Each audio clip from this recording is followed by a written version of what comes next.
Good evening. Good evening and welcome.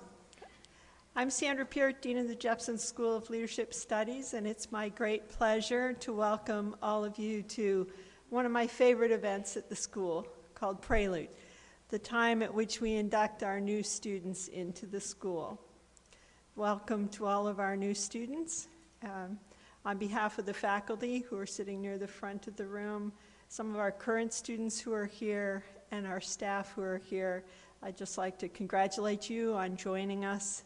In advance of you joining us, you'll soon be formally inducted into the school, and to say welcome. I'd like to ask our staff, our faculty, and current students to stand and face our new students. Take a look at these faculty. There's some staff at the back of the room, some current students to the right of the room. Take a look at them. These are the faculty who will inspire you over the next 2.5 years or 1.5 years for those of you who are juniors. These are the staff who will support your educational program as you seek to conduct research or want an internship and want to structure it. Dr. Soderlin, of course, is the go-to person for that, but so is Linda Trent, who's with us this evening. New inductees, let's have a round of applause for our faculty and staff and current students. Thank you. So what makes the Jepson School so special, in addition to the fact that we all are really interested in leadership studies and studying the idea of leadership, is that we're a close-knit community.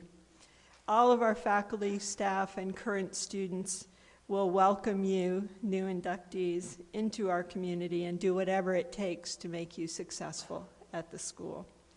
This may mean mentoring you as you seek to come up with a research project. It may mean helping you structure that internship that I just mentioned, or perhaps it's teaching you critical thinking or quantitative social science. Your professors will open a world of new ideas for you from a variety of disciplines, including anthropology, economics, English literature, history, philosophy, psychology, political science, and even religious studies. Class of 2024 and class of 2023. This year we're once again admitting an excellent class of students. You're one of our largest groups, you're academically exceptional, and you're very diverse. There are in all 103 of you who will join us, including 5 juniors. You're an accomplished set of students. 10 of you are science leadership scholars. 8 of you are in theater or music. You've conducted research mentored by faculty. You hold executive positions, and you're entrepreneurs. Your average GPA is 3.65.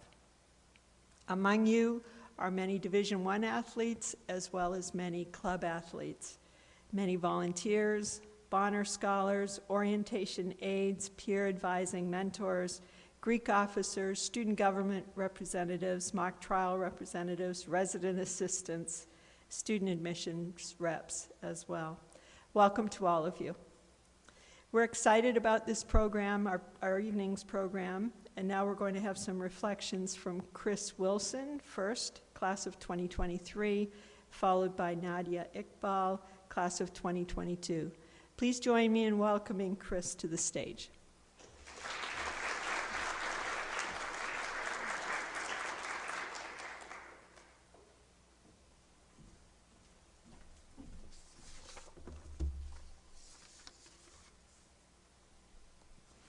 Alrighty, so hello everyone.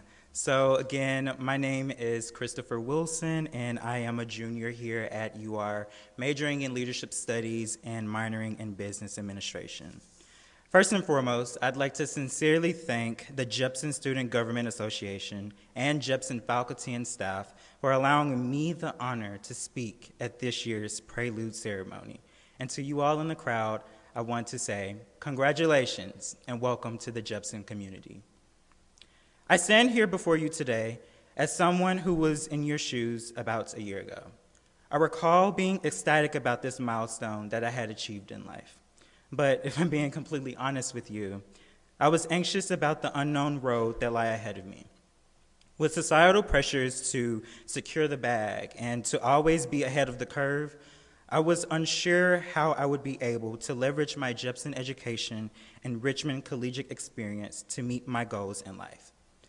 Some of you might be wondering, well, did you figure out how to use your Jepson education? Because one, we don't like cliffhangers, and two, we're already exhausted with finals coming up, and three, we really just want to know what food are they serving at the reception tonight. Okay, so just bear with me. Somewhere along the way, yes, I figured it out. And I not only learned how to leverage my Jepson education, but I also learned that a Jepson education doesn't end once you have graduated from UR.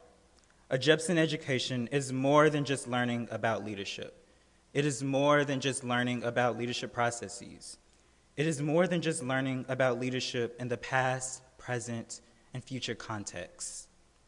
A Jepson education is about employing all this knowledge in our daily lives so that each of us can be units of change in communities big and small. So take advantage of all that Jepson has to offer, especially when it comes to networking with Jepson faculty and staff, because they genuinely want to see you succeed and make your wildest dreams become a reality. Also, know that your journey in the school will look different than your peers, and that is perfectly okay. Just as my high school calculus teacher once said, just because something looks different does not mean that it's not equivalent. I'll leave you all with this quote by Audre Lorde. This quote serves as a guiding principle that I try to live by during my most critical moments in life. It reads, "When I dare to be powerful, to use my strength in the service of my vision, then it becomes less and less important whether I am afraid." So I encourage and charge each of you to lead humbly, to listen actively, to be bold and courageous, and to have the fortitude and resilience to overcome all. Most importantly, though, connect and be intentional with one another.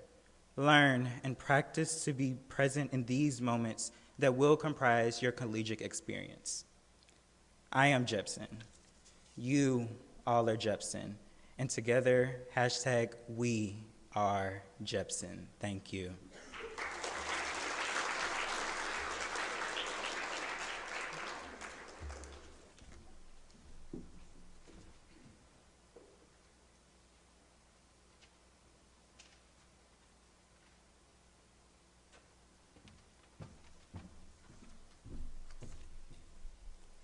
Hello, everyone, and welcome to Jepson. I am Nadi Iqbal. I am majoring in leadership studies and also in PPEL with a concentration in philosophy. The Jepson community welcomes you with open arms, and we are so excited to see what you all are capable of. I still remember the first day of my Leadership 101 class with Professor Kaufman. I was just a baby little freshman, nervous beyond belief, and totally clueless on what to expect. After that class, though, I knew that this major was the one for me. The ideas at time were overwhelming, to say the least, but they cut deep into reality that I didn't want to see. The minute it was time for me to apply, I was ready. And Jepson did not disappoint. They gave me the resources to understand how this whole game of life works, offering skill sets for success outside the classroom. Networking, internship opportunities, summer funding, these are all invaluable resources that you cannot let slip by. But of course, that can be easier said than done. Growing up as a first-generation Bangladeshi American, I was never the main demographic for the picture-perfect private liberal arts education. To this day, I feel rather uneasy going to the student lounge within the building or even going around the main hallway. I feel like I don't look the part. I feel like that my stories and my experiences are alien to those around me. Whenever Jepson events are advertised to this day, I honestly get nervous and just turn away. So really, I urge you all to be brave, braver than I am. Make this community serve you and create a space that feels like home. And finally, as I've been reflecting on my journey here in Jepson and even beyond into postgraduate life, I ask you all, do not fall for the temptation of avoiding the uncomfortable. You'll be forced to confront many injustices and awful events and situations within your Jepson courses. All of us, in virtue of being seated right here, benefit from the system set for us, while others around us suffer. When you leave the classroom, whether it be to the dining hall or to your postgraduate career, it will be so easy to forget and ignore all that you have learned. It is easy to keep your head low and allow the same patterns to continue on, especially to your benefit. Even if it is exhausting at times, be the change that you always have dreamed of. Never forget the heart-wrenching statistics you see in class or the narratives of those in pain.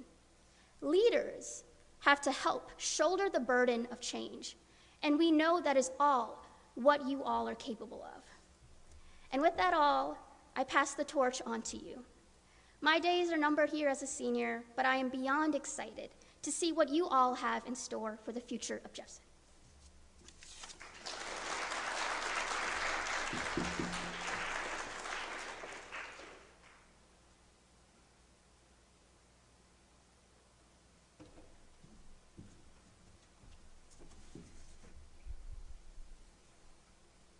Good evening. Good evening. Thank you. I sound like my grandma.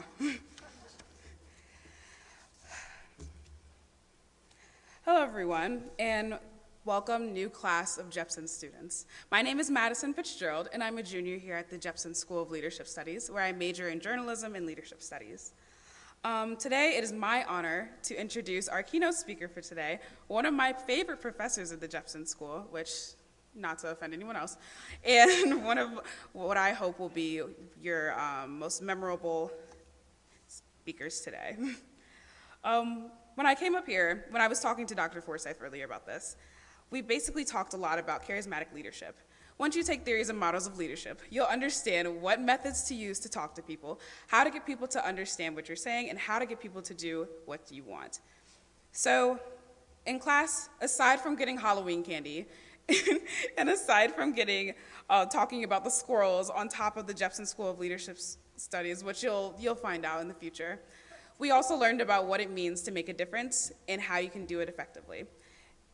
Today, I will be introducing Dr. Don Forsyth. He is a social and personality psychologist who focuses on leadership, ethical decision-making, and group dynamics, among other things.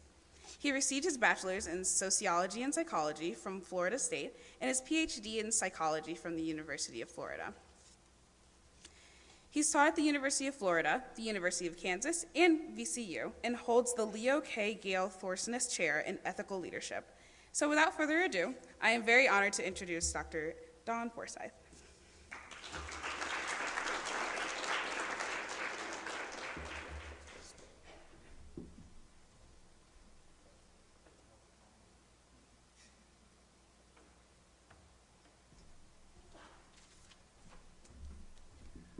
Madison, thank you very much for that introduction. You really pulled your punches.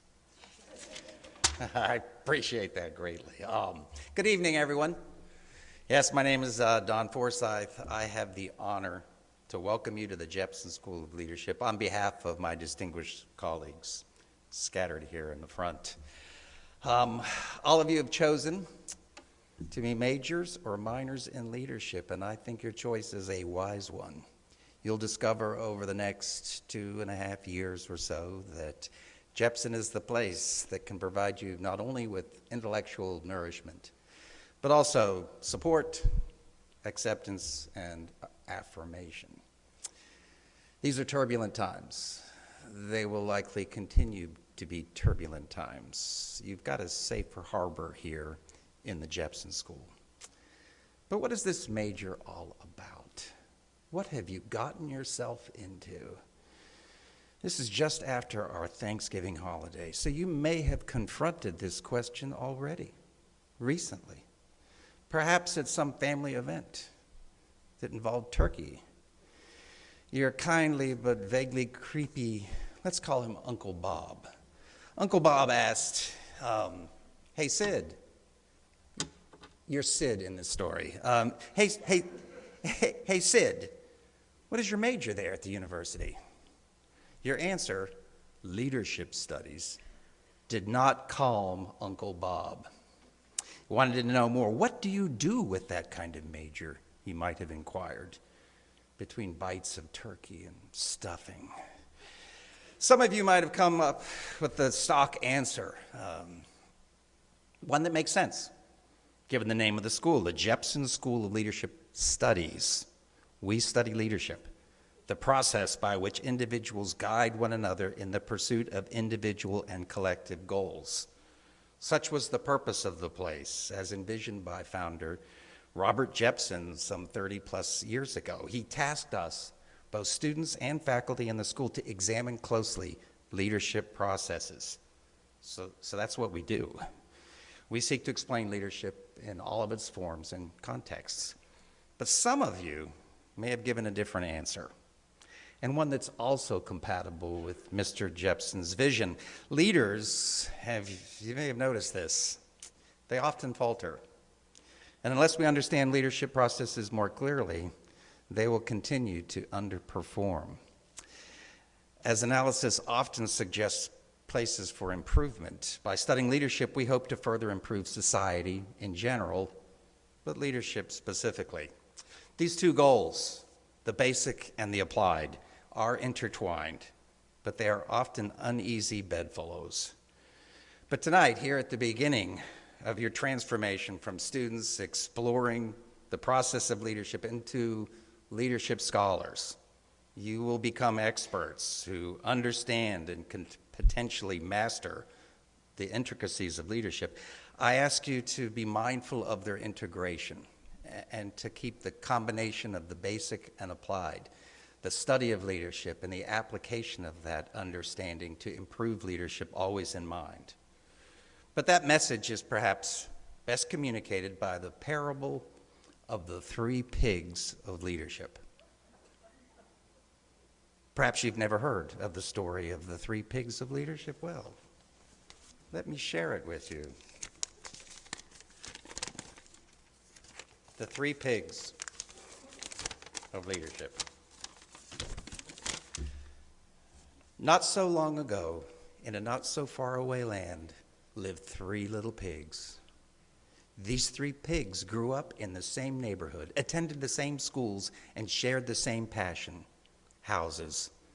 The 3 were fascinated by the various types of structures inhabited by pigs the world over, and they whiled away many a happy hour, puzzling over the nature and design of such dwellings. They could think of nothing more meaningful than dedicating their lives to the study of houses and the ways they can be improved and repaired. As they grew older, however, the pigs gradually grew apart in values, beliefs, and goals. The first pig became intrigued with a specific niche topic, round houses, and embarked on a systematic study of their foundations, arches, doors, and windows. So he bought a big armchair in which to sit and develop theory. He converted his pig pen into an elaborate laboratory where he could test hypotheses and erected a large sign for all to see. The sign read, "Scholar Pig." Using his armchair and laboratory, he developed a particularly interesting theory about round houses that had no doors and no windows. No one had ever found any of these houses, but other scholarly pigs thought the work was very interesting.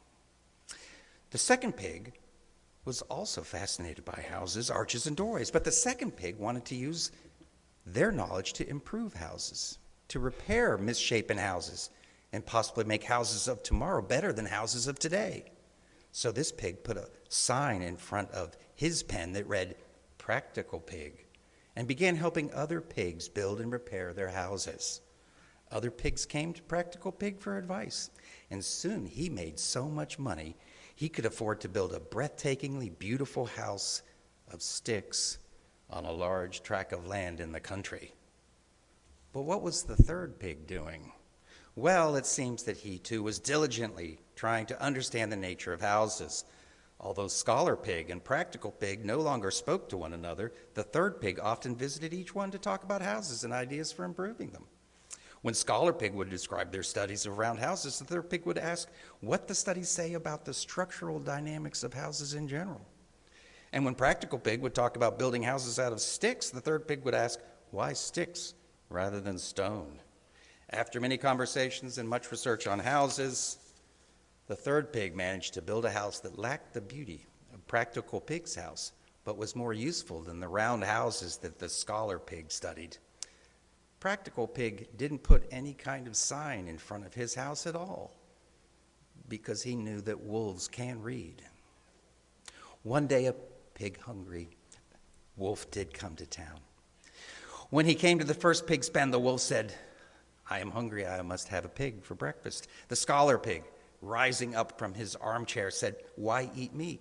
Can't you see the long-term importance of my work on round houses? No, answered the wolf as he bit off the poor pig's head. You see, although the first pig had fashioned a marvelous round house of straw and mortar with strong arches and windows, it had no windows or doors. It was a fine model to be used for testing predictions about houses, but it didn't protect him from the wolf. The third pig had warned him that building houses with doors would yield both better data as well as safety from predators, but he hadn't heeded his friend's warning. Sadly, and as you probably expect, the second pig was also eaten, leaving behind many houses that could now never be properly repaired. Practical Pig had built what seemed to be a safe house, but he had used sticks for the walls. Although the first pig in his research had found that, and I quote, weight-bearing rigid barriers fashioned from the woody fibers of trees and shrubs can be rendered discohesive through exposure to focused atmospheric pressures of excessive magnitude, unquote. The Practical Pig felt that the first pig studies were so artificial they didn't have any relevance for real houses. In fact, he'd let his subscription to JIP, the Journal for Intellectual Pigs, lapse. So he didn't even know about the problems about the sticks. So when the wolf huffed and puffed and blew, the house tumbled down and the second pig fell victim also. The third pig survived, of course. When he saw the wolf approach, he ran into his house, he locked the door. The wolf pushed on the house, but the foundation and structure were too strong. He tried blowing on the house, but the stone walls held secure. He tried climbing on the roof, but the carefully crafted masonry gave him no purchase. The hungry wolf relented, then left the pig in peace. The moral of the story is taken from the monument that the third pig erected to the memory of his departed childhood friends. It read, knowledge cannot prosper when the work is all one-sided. The basic and applied must be united, not divided. So be the third pig. Thank you.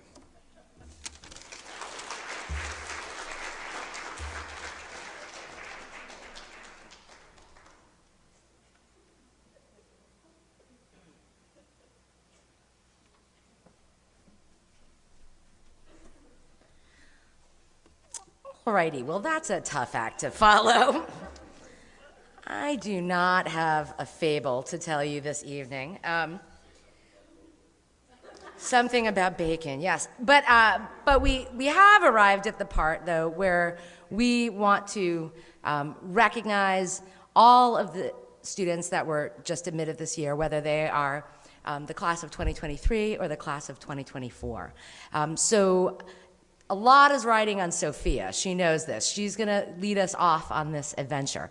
But what we'd like to do is invite you up. I'm going to be reading through all of the names, and I am going to do my best in regards to phonetics. My name is often mispronounced, so I'm very conscious and try to be good about this. So we're going to have you come up. We're not going to make you come across the stage. You're going to walk in front of the stage. And Dean Peart is here. She is going to be giving you a certificate.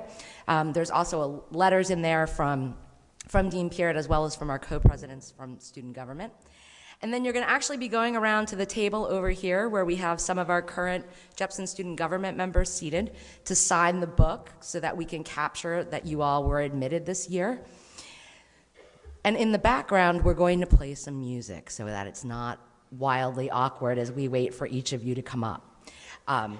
So I'm going to try to pace this, and Sophia's going to lead the way, and when we finish one row, then we're going to ask the next row to follow. So if Miss Trent, would be so kind to start some music for us. And we're going to ask people to hold applause till the end so that we get through everybody, because otherwise it could take us a very long time to just get through a handful of students. So with that, I'm going to ask Sophia to bring her group up forward. Everyone in the front row. This is a follow the leader type situation. Hopefully all of the leaders are pig number 3. Sophia Adams. Okay, wait. Evelyn Behringer.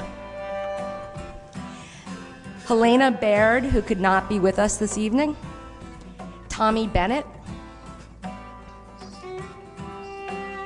Avery Best. Julia Borger.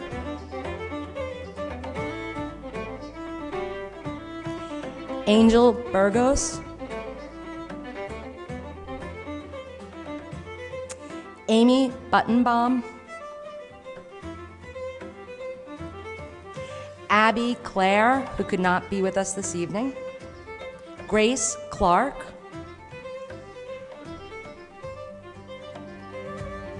Catherine Coffey. Saring Cole.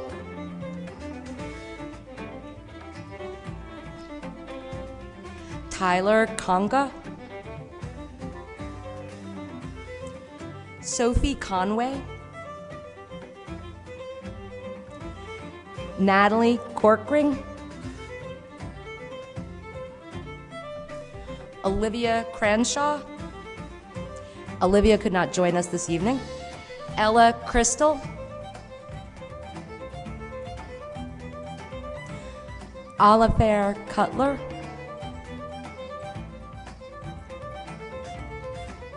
Olivia DeCane.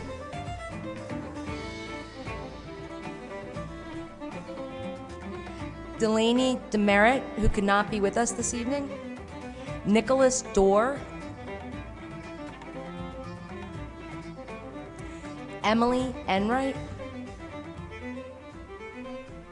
Sylvie Escobar.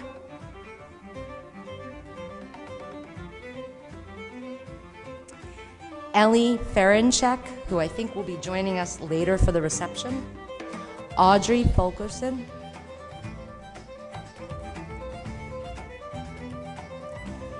Caitlin Garrett.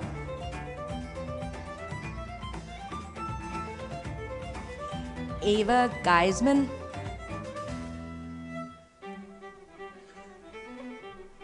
Charlotte Getz.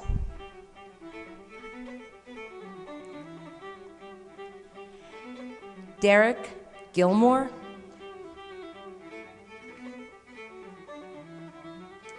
Caroline Glazer.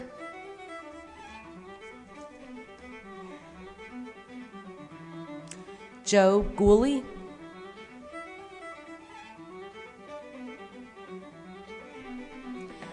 Maria Gorman, who could not join us this evening.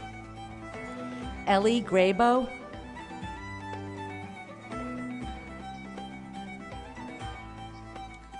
Sarah Greenberg.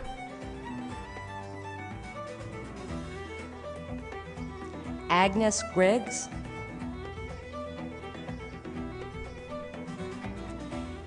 Kate Guernsey.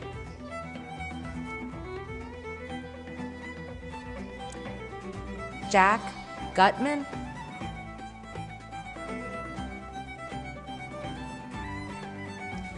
Karma Hall.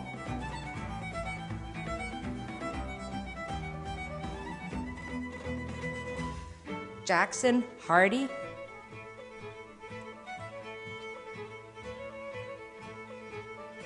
Ella Hayes.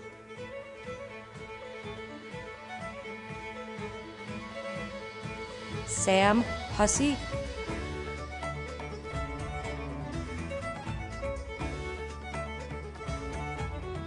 Mackenzie Jarecki.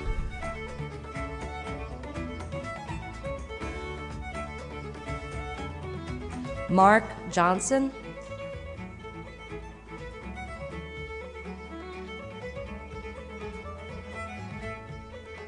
Will Johnston.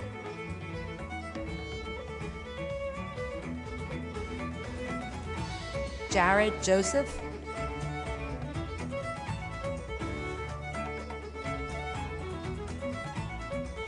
Pierce Callender.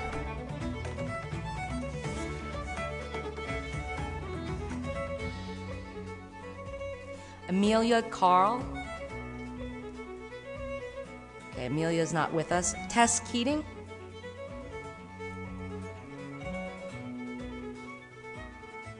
Lee Kenny.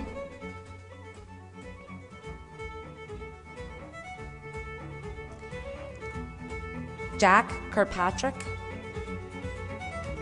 Jack is not with us. Elizabeth Kuhlman.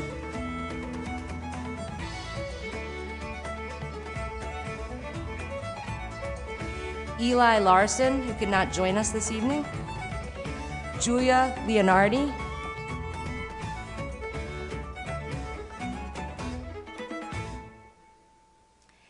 Allie Leopold.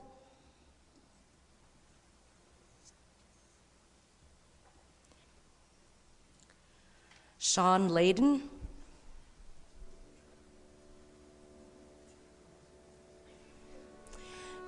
Nora Livingood.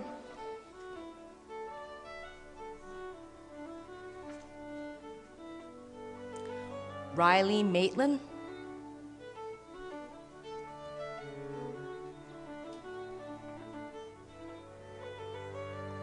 Kylie Manganiello.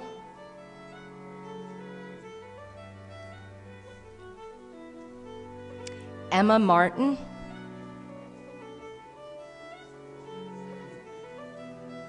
Claire McGuire.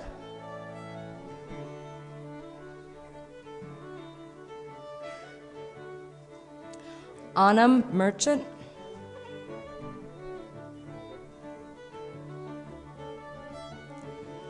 Annie Michael.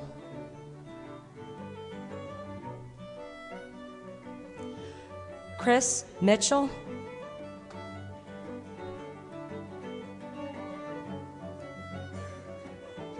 Shelby McGricky.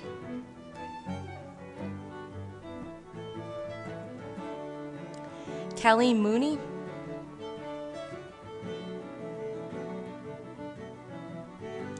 Natalie Null, who could not join us this evening. Lauren, oh, I'm sorry, we thought you weren't going to be here. Natalie is here because her class got out early. Excellent. Lauren Olagino.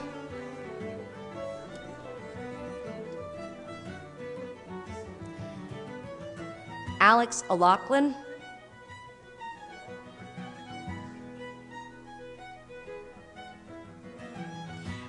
Ali Pulali.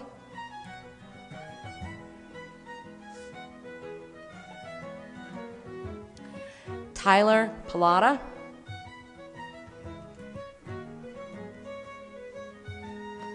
Paige Parsons.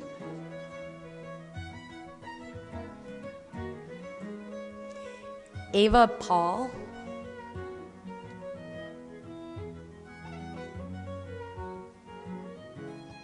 Isabel Pearson.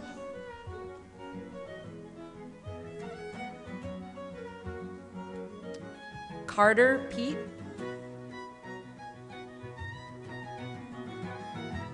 Cameron Peterson. I'm missing somebody. Joey Pink.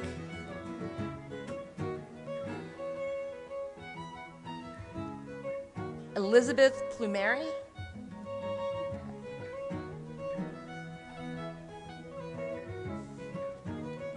Sophie Reef.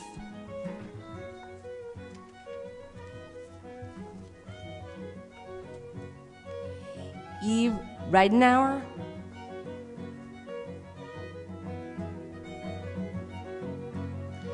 Matt Rooney, who could not join us this evening. Shivon Ryan.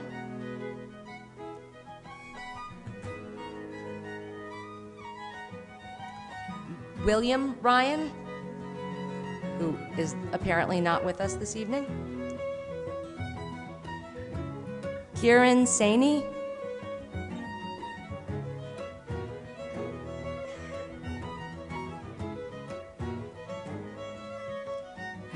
buildup at the signing table, it seems. Juliet Salzberg.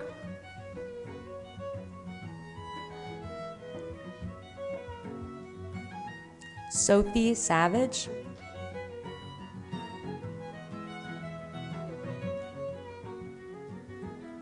Olivia Spack.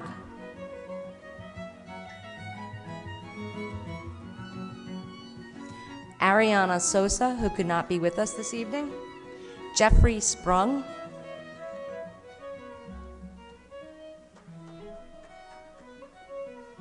Trevin Stevens.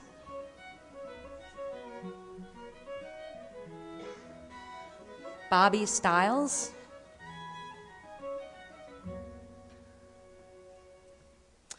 Stuart Terrell, who could not be with us this evening. Amelia Tilson.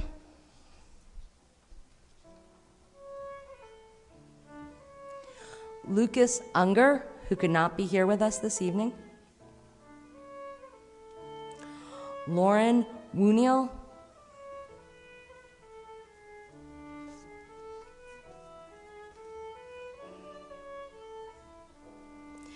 Luke Wheatley.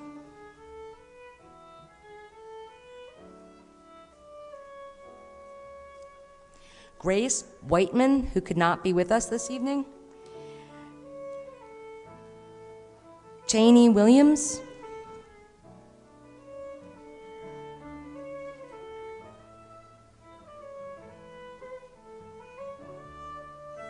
Eliza Wren.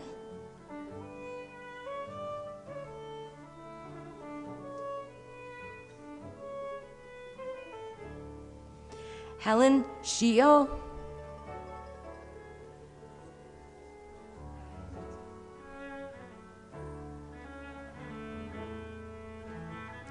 Catherine Yaw.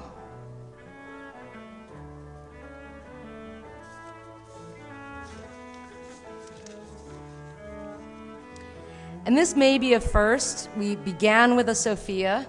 We are ending with a Sophia. Sophia Zinzi, who, when we have commencement in 2024, will get the largest applause of anybody in the Robbins Arena, because the Jepson students are the last students called at commencement, and everyone will be so excited that the event is almost over that they're gonna go crazy when Sophia walks across the stage. That's the best about being last in the alphabet at the Jepson School, is that you have that wonderful honor when we go to have the actual commencement ceremony.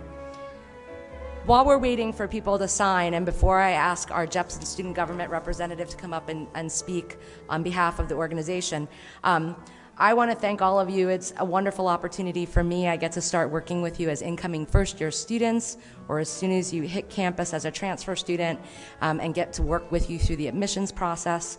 I'll work with many of you during your justice class. I'll work with all of the majors in terms of internship. And so I look forward to having lots of opportunities throughout your career to continue to touch base with you and find out how your journey is going through the Jepson School. So we do still have some people moving up and signing at the book. But at this point, I'm going to actually ask Emily Anastas, who is a senior serving on the Jepson Student Government Association. Our one co-president is in class this evening herself, and our other co-president has fallen victim to the flu epidemic that we have going on campus.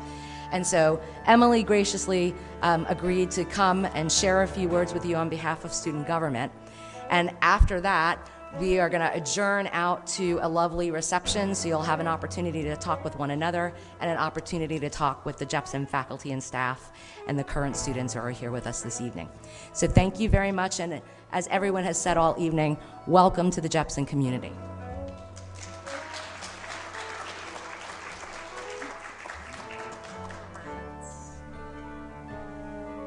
Hello, all. My name is Emily. I was the third choice pick to represent JSGA, but it's fine. So I'm a leadership studies major. I'm minoring in entrepreneurship. Like Mrs. Soderlund said, I am a senior. And on behalf of JSGA, I just want to welcome you to Jepson. We know your start to college has been unprecedented and probably a little rocky, but these next couple years are going to be great. Hopefully. But the JSG members were voted in to represent all of you and to provide you with resources that add to your Jepson experience and growth. And we hope that you will see us as such. We are here for you. Bring us your thoughts, your concerns, your ideas. We want to hear them and commit to representing you. And with that, congratulations on this milestone. Good job. Thank you. Can they go? You may go get food and socialize.